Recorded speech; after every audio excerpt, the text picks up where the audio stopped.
Let's get a little more philosophical today. How's that sound? There's a strange moment that happens as you get older.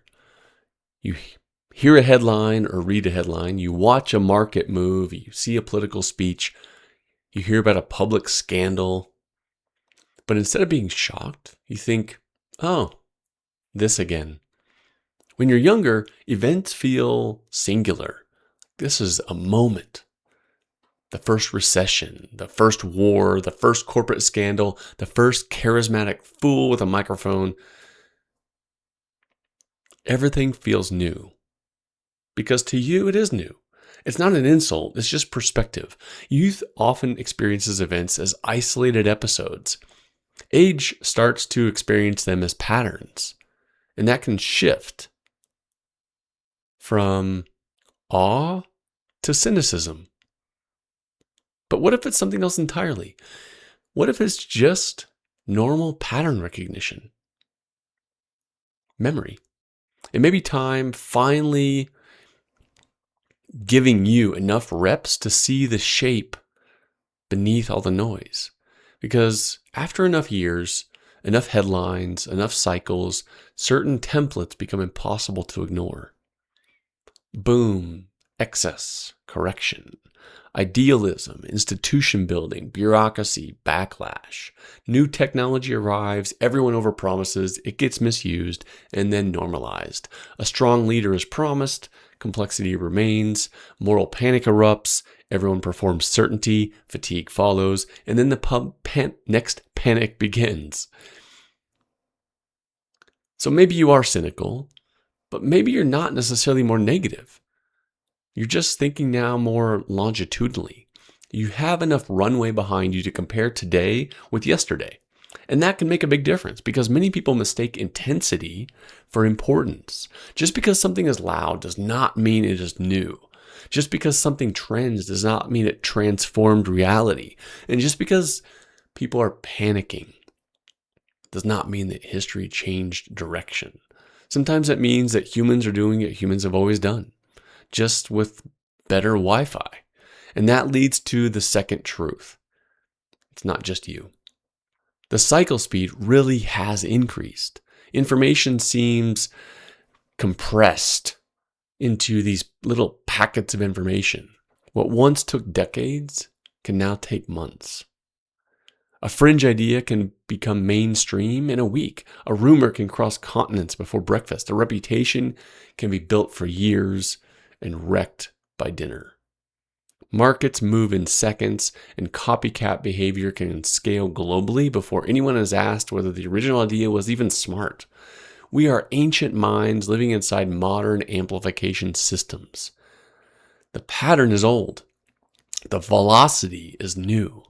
That distinction matters because many people confuse speed with novelty. Something happening faster does not mean it's never happened before. It may just mean the delivery mechanism has improved, sped up. We also confuse surface novelty with structural novelty. This costumes change. Roman rumor networks became social media. Pamphleteers became influencers. Speculative mania became meme stocks. And trial banners became algorithmic tribes. Public shaming changes platforms and changes us.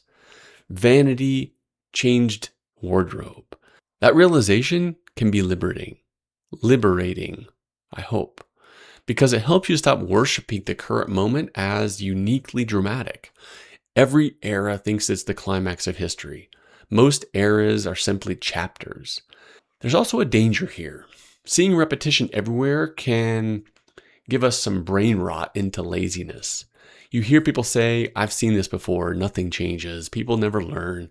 Sometimes that's wisdom, but sometimes it's intellectual retirement.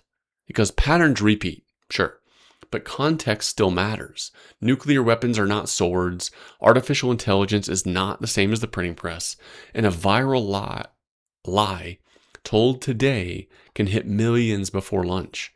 A financial panic can cross borders instantly. Biotech, survival, automation, scale, interconnected systems, these change consequences even when motives stay familiar. So wisdom is not about pretending nothing is new. Wisdom is recognizing that what is old inside what is new.